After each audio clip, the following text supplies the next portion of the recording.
¿Qué tal? Buenas noches, soy Enrique Gómez y le doy la bienvenida a esta nueva emisión de Reto 2024, en este segmento donde analizamos la agenda política nacional y sobre todo en este serial que iniciamos el pasado martes, donde comenzamos a hablar sobre cómo combatir a la corrupción.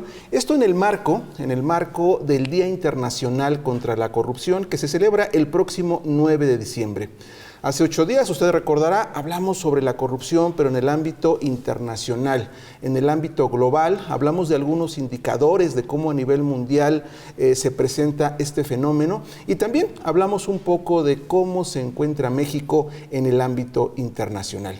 Y en esta ocasión hablaremos de la corrupción y de cómo combatir la corrupción, pero a nivel nacional. Hablaremos de la corrupción en México. Y para ello, hoy me acompañan en este estudio el maestro Óscar Diego Bautista. Él es profesor e investigador del Centro de Investigación de Ciencias Sociales y Humanidades de la Universidad Autónoma del Estado de México. Óscar, bienvenido, buenas noches. Gracias por la invitación y la oportunidad de estar aquí. Gracias. Y también me acompaña aquí el doctor Víctor Hugo Rodríguez. Él también es investigador postdoctoral del Centro de Investigación en Ciencias Sociales y Humanidades de la Universidad Autónoma del Estado de México. Gracias, doctor, por acompañarnos. Gracias a ti, Enrique. Un gusto.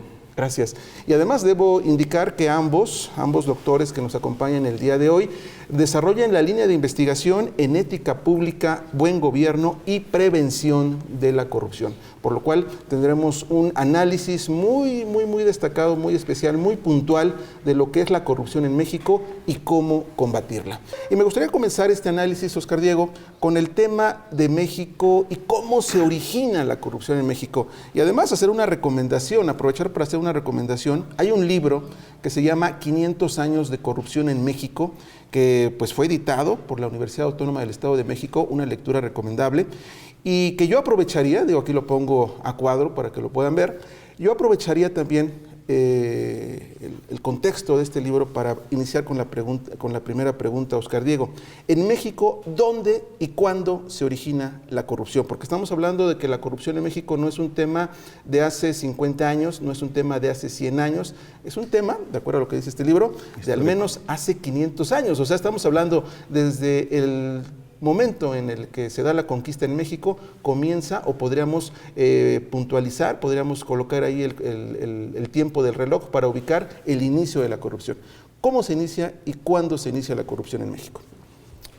Así es, efectivamente, el tema de la corrupción no es algo nuevo, no es algo de este periodo, ni de este sexenio, ni de este siglo, ni del siglo pasado. Si uno hace una retrospectiva histórica, pues uno identifica que la corrupción empieza en 1521, precisamente con la conquista española.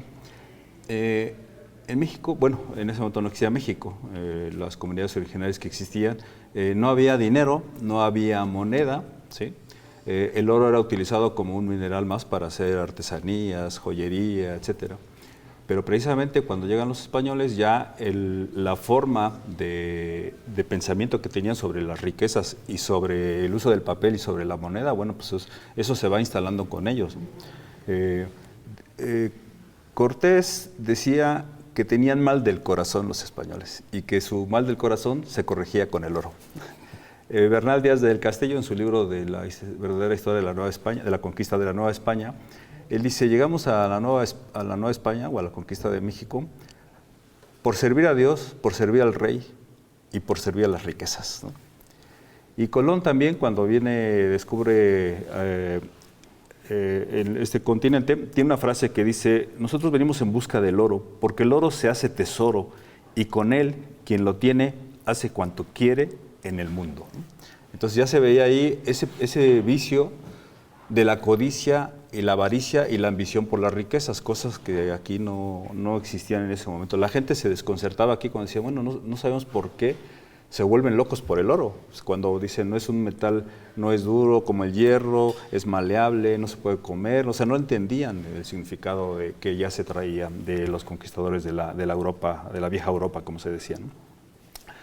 Ahora bien, después de que se instala la conquista, se establecen las primeras administraciones y las primeras personas que ocupan los cargos públicos no son gente de mérito o gente competente, sino son amigos. Y nace con ello lo que se conoce como el spoil system o sistema de botín. Y el sistema de botín es repartirse los cargos entre amigos, ¿no? Y eran en ese momento todos peninsulares, españoles, criollos. Y había momentos en que había un puesto que les interesaba a 2 o más personas y entonces para evitar pugnas se ofertaban los puestos públicos y entonces se vendían los puestos públicos. Y ese es ahí el antecedente de la venta de los cargos públicos. Y eso, desafortunadamente, todavía en ciertos sectores se sabe que se venden los cargos públicos o los puestos en ámbitos sindicales y otros espacios, ¿no? Entonces, así se va fundando el sistema político colonial o el sistema colonial, con principios del spoil system, corrupción, autoritarismo. Y bueno, pues eso fue lo que pasó durante 300 años, todo el periodo colonial. Posteriormente, bueno, ya en el siglo XIX viene la independencia y ahí hay un caso muy interesante porque cambia las personas, pero no el sistema político, ni los vicios, ni las formas de operar. Ahora ya no son los peninsulares, ahora van a ser los criollos, pero estos criollos siguen la misma escuela que les dejaron los anteriores, ¿no? Es el anhelo de riquezas, la codicia, la ambición, el poder, el autoritarismo y ciertos vicios que se van perpetuando, que se trasladan al servicio público. Ajá, y ahí me gustaría, doctor, preguntarle, analizamos ya la etapa de la conquista, etapa colonia, pero ¿qué ocurre precisamente cuando llega el México independiente? Como dice el doctor Oscar Diego, tenemos que ya traíamos vicios de origen, vicios históricos. ¿Qué ocurre precisamente cuando ya México es independiente? Y entonces estaríamos advirtiendo que no contábamos en ese momento con los elementos éticos para generar buenos gobiernos, ya como México independiente. Sí, Enrique, pues por supuesto, mira, como ya lo dijo Oscar Diego, esta conformación del sistema en México, del sistema político, encarnó algunos vicios. Trajo consigo diversas prácticas que no eran las más adecuadas y en el servicio público quedaron perfiles no éticos. Se vendían los cargos, se inicia el sistema de botín y como bien lo mencionó también Oscar Diego, en el México independiente, aunque hay un movimiento militar para desprendernos de este yugo español, para desprendernos de ser una colonia de la corona española, se transforman un poco las cosas, pero la raíz de esas prácticas negativas que traía vicios de origen, como bien lo mencionas, se quedaron. Cambiaron los nombres, cambiaron las personas, se crearon nuevas instituciones, evidentemente, pero en realidad, algunas de las malas prácticas ya estaban establecidas. Y eso se asienta durante el siglo XIX. Todos sabemos que el siglo XIX fue una época convulsa para nuestro país. Pugnas entre liberales, conservadores, grupos que querían ostentar el poder y que en ese choque, en esas confrontaciones, pues generaron diversas prácticas igualmente negativas como en la colonia, pero tristemente se asentaron. Y comenzando el nuevo siglo, este movimiento también militar revolucionario que quería o pretendía transformar el status quo, pues en realidad tú sabes que en este tipo de conflictos pues se genera una serie de desorden. Si bien las reivindicaciones sociales que se enarbolaron en la Revolución Mexicana eran legítimas, provenían del pueblo, también es cierto que, como vulgarmente dice la frase, a río revuelto, ganancia de pescadores. Y en ese desorden institucional, bueno, pues igualmente algunas personas que no contaban con los mejores perfiles quedaron al frente de las instituciones y perpetuaron esas prácticas que se gestaron en la colonia. Que ahí estamos ya llegando a la etapa revolucionaria y la etapa postrevolucionaria. Como bien dice el doctor Víctor Hugo, teníamos, bueno, la época independiente fue una época convulsa, muy convulsa, tal vez con un poco de orden con la República restaurada de Benito Juárez, pero después viene Porfirio Díaz y después viene la Revolución Mexicana.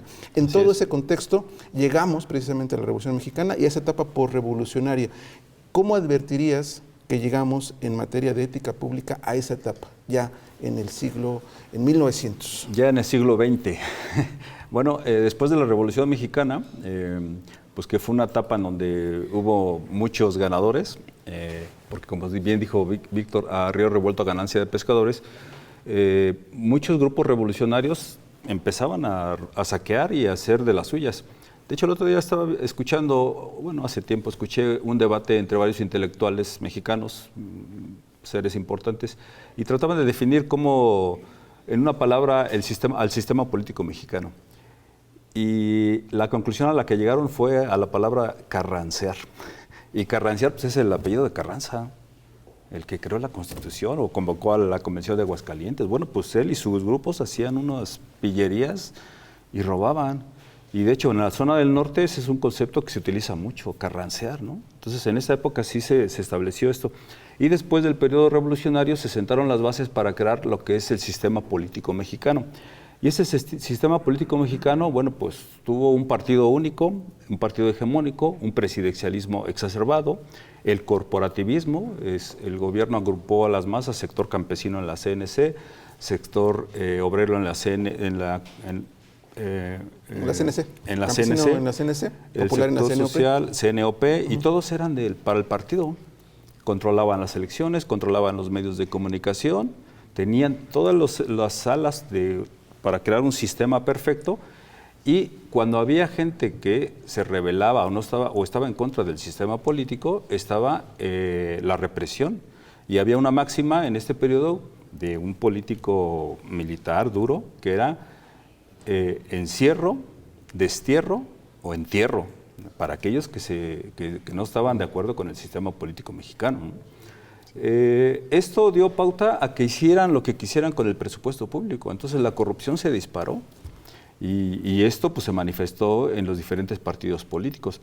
Ya a finales del siglo XX, con lo que se conoce como transición o alternancia democrática, partidista, aquí se puede decir que que la corrupción se democratizó, porque ahora no solamente era un partido el hegemónico que manifestaba prácticas corruptas, sino que estos vicios y estas prácticas se extienden a todos los diferentes partidos. Pero antes de entrar a esa parte de la transición, me gustaría preguntarle al doctor Víctor Hugo, esta parte donde el sistema político mexicano donde prevalece o prioriza a lo mejor la unidad nacional, o digamos los postulados que en ese momento devienen de la Revolución Mexicana, también tendrían relación con que se desdeña lo que es la ética pública, se desdeñan los derechos humanos, se desdeña la apertura hacia la ciudadanía. ¿También tendría relación con ello?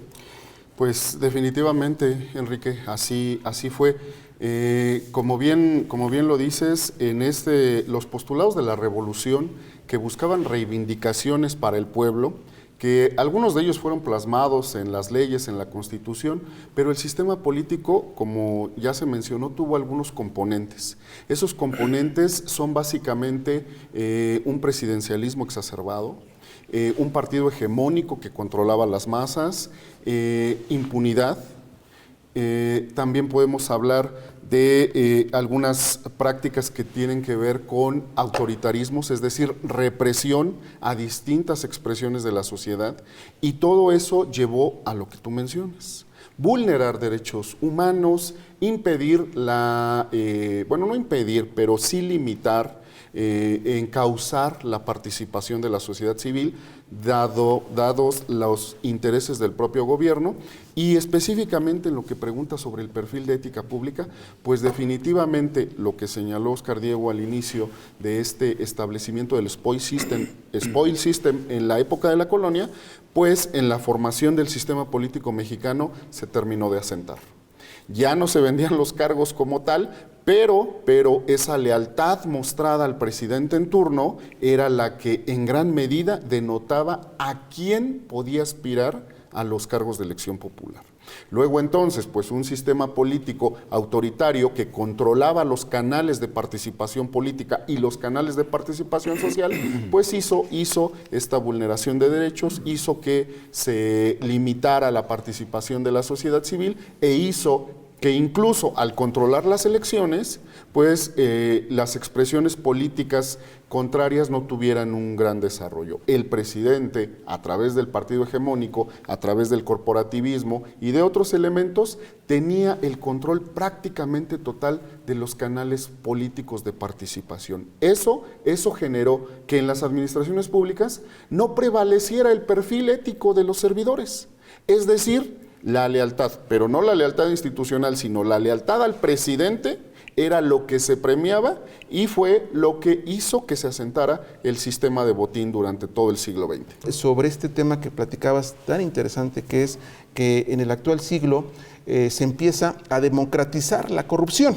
Veníamos de una etapa donde un sistema político, donde había un partido hegemónico que, digamos, dominaba todo, incluso dominaba la corrupción, pero a inicios de este siglo tú hablas de un fenómeno que es la democratización de la corrupción. ¿En qué consiste? Sí, bueno, esto es que ya la corrupción no solamente se queda en un pequeño grupo de un solo partido, sino que ahora todos los partidos realizan prácticas indebidas. Yo recuerdo en el 97, cuando Cuauhtémoc Cárdenas gana la Ciudad de México, la gente estaba esperanzada, eufórica, estaba contenta, dijo, ya vamos a acabar con la corrupción. Un año después ya estaba desilusionada y ya empezaban a salir los casos de corrupción.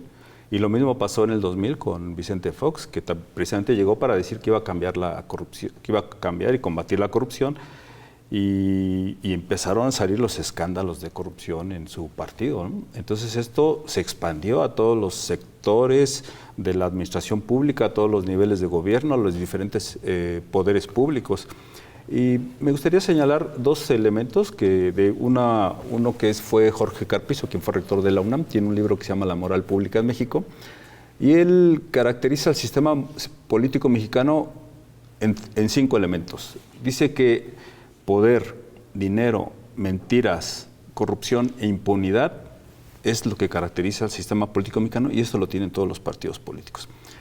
Y el segundo elemento que me gustaría rescatar es que en el año 90 Octavio Paz organiza un evento internacional donde invita a diferentes intelectuales de América Latina para hablar sobre las libertades, sobre todo porque habían salido varios gobiernos de las dictaduras férreas. Y ahí en ese momento uno de los intelectuales que venía de Perú fue Mario Vargas Llosa, quien les señaló o bautizó al perismo de esa época como la dictadura perfecta. Con todos estos elementos que hemos señalado, dijo, es que ustedes tienen la dictadura perfecta. Y que causó una conmoción terrible en esa época. Claro, y bueno, desde ahí el mote ya no se le quitó al sistema político, ¿no? Y en particular a un partido. De acuerdo. Y ahora pasemos a algunos casos, doctor. Tenemos el caso en este siglo, algunos casos que han salido, incluso gracias a investigaciones periodísticas, el caso de la estafa maestra, donde desde el gobierno federal se entregaban recursos a universidades para que a su vez las universidades contrataran a empresas que en determinado momento eran fantasmas. Tenemos el caso de la Casa Blanca del presidente Enrique Peña Nieto, y también tenemos otro caso, en el caso del gobierno del expresidente Andrés Manuel López Obrador, Segalmex, Seguridad Alimentaria. ¿Por qué se propician ese tipo de casos? ¿Cuáles habrían sido las condicionantes? Tenemos ya obviamente un contexto histórico, pero ¿cuáles serían algunos de los factores que podríamos ubicar como detonantes de estos casos? Sí, Enrique, pues efectivamente, después de este contexto histórico que hemos narrado, que ya se dijo de 500 años de prácticas inadecuadas dentro de la función pública, pues llegamos a un nuevo siglo y, como bien lo dice Óscar, se disemina la corrupción, se democratiza, ya no se concentra en un partido o en un grupo, porque las prácticas nunca se transformaron.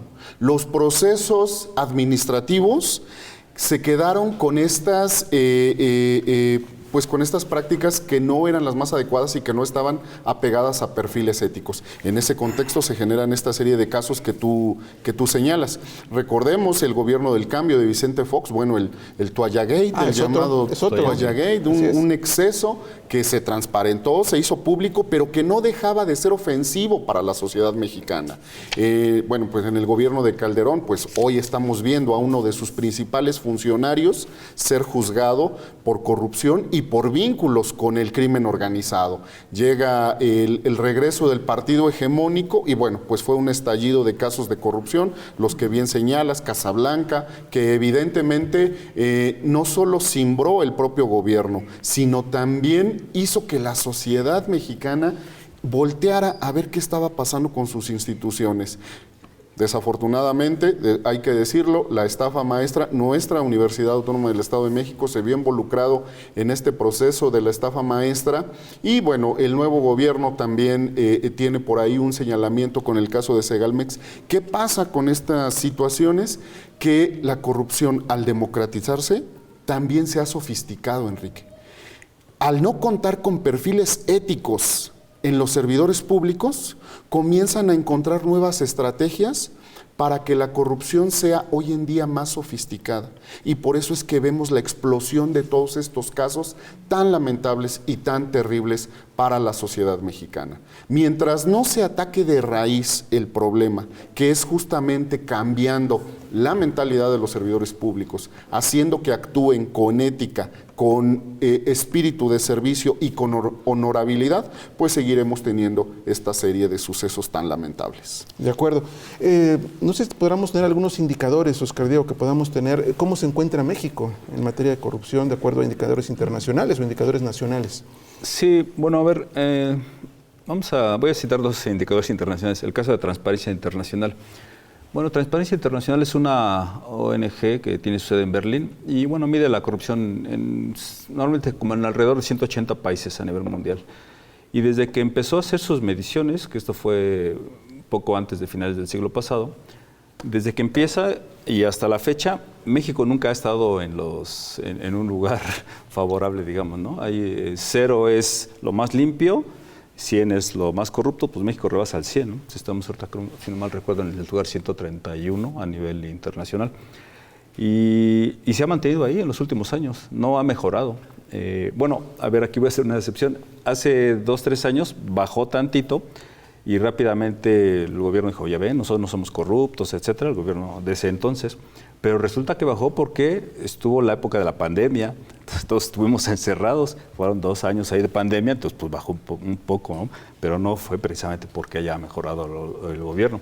De hecho, la misma Secretaría de la Función Pública ha señalado cómo sigue aumentando la corrupción. Y otro índice, que es el del Índice Global de la Impunidad, que realiza la Universidad de las Américas, también señala cómo a nivel mundial México ha ocupado el 2º, 3º y 4º lugar en impunidad internacional. Entonces la verdad es que esto pues es grave. Quienes hemos tenido la oportunidad de viajar por algunos países del mundo, la verdad es que es triste que a México se le califique como un país de corruptos, que los mexicanos somos corruptos. Y bueno, pues la verdad es que es triste que digan que somos eso, porque no todos somos corruptos, ¿no? Pero esa es un poco la imagen internacional y yo creo que hay que combatir eso. De acuerdo. Pues se nos acaba el tiempo, es un tema muy interesante, hemos hecho un recuento histórico y también hemos hecho un recuento sobre últimos acontecimientos y sobre cuál es el fenómeno de la corrupción en México. Quisiera aprovechar los últimos 2 minutos que nos quedan del programa para las conclusiones, pero que en las conclusiones pudiéramos colocar cuáles podrían ser esas soluciones o esas alternativas para combatir la corrupción en México o para reforzar la lucha contra la corrupción en México. Doctor, por favor. Claro que sí, Enrique. Bueno, pues después de todo este contexto complicado de señalamiento de casos que han lastimado a la sociedad mexicana, que han vulnerado las instituciones, pues importante es que también hablemos de soluciones. ¿Podemos salir de esta situación? Definitivamente sí se puede controlar el problema de la corrupción. Y muy rápidamente, Enrique, yo quisiera ser muy enfático en una de las posibles soluciones. Tenemos que trabajar con la formación cívica. La sociedad civil tiene que involucrarse cada vez más en los procesos de toma de decisiones, en los problemas públicos. No podemos esperar soluciones únicamente desde el gobierno, desde los legisladores. Son importantes las leyes, es importante el marco normativo, pero definitivamente se tienen que abrir más canales de participación para la sociedad civil. La ciudadanía es el mejor instrumento de vigilancia y de control de la función pública. Más allá de los elementos gubernamentales, la población debe entender que con su escrutinio y con sus acciones positivas puede controlar la labor del gobierno y limitar los casos de corrupción. Gracias. Instrumentos ciudadanos de vigilancia. Gracias. Oscar Diego, ¿cuáles serían esas alternativas, soluciones? Sí, bueno, a ver, lo primero que hay que hacer es comprender la magnitud del problema. Yo lo que he visto a lo largo de la historia es que siempre hay soluciones mágicas, gobierno que entra dice que va a acabar con la corrupción, y termina y la corrupción ha aumentado y sigue, ¿no? Entonces, yo he visto que no comprendemos la magnitud del problema. De hecho, hay una frase de un investigador estadounidense que dice, no es que no podamos ver la solución, es que ni siquiera podemos comprender el problema. Entonces, hay que comprender el problema y obviamente para poder ver la solución. Y dentro de esas soluciones, pues un enfoque nuevo que se utiliza a nivel internacional actualmente es el enfoque de la ética pública. La ética pública es la antítesis de la corrupción y la ética es un poderoso instrumento del control de la corrupción. Y la ética tiene herramientas, tiene instrumentos, tiene modelos. Hay modelos mundiales para combatir la corrupción, la Unión Europea, Naciones Unidas, la OCDE. O sea, existen estos modelos, ¿no? Y bueno, lo que nosotros venimos a decir aquí es precisamente que conozcamos esos modelos. Algunos de esos modelos los tenemos aquí en este libro que se llama 500 años de corrupción en México, ¿cómo salimos de aquí? Y tenemos otro documento que se llama 100 años de corrupción en México a partir del periodo postrevolucionario. Entonces, pues es la invitación a que le entremos a este tema para poder pensar, reflexionar y aportar nuevas ideas. De acuerdo, pues les agradezco mucho que hayan participado esta noche, doctor Víctor Hugo, Oscar Diego, gracias por esta reflexión, este análisis, que va enfocado precisamente, sí, a conocer el contexto histórico, sí, a identificar irregularidades, pero también a establecer soluciones. Y algunas de las que podemos rescatar de esta mesa es la importancia que tiene la participación ciudadana a través de instrumentos de vigilancia y también la transparencia como un elemento fundamental precisamente para conocer lo que está ocurriendo en el gobierno. Si conocemos lo que ocurre en el gobierno, los ciudadanos seremos unos vigilantes permanentes de las administraciones públicas. Le agradezco que nos haya acompañado esta noche aquí en Reto 2024. Buenas noches.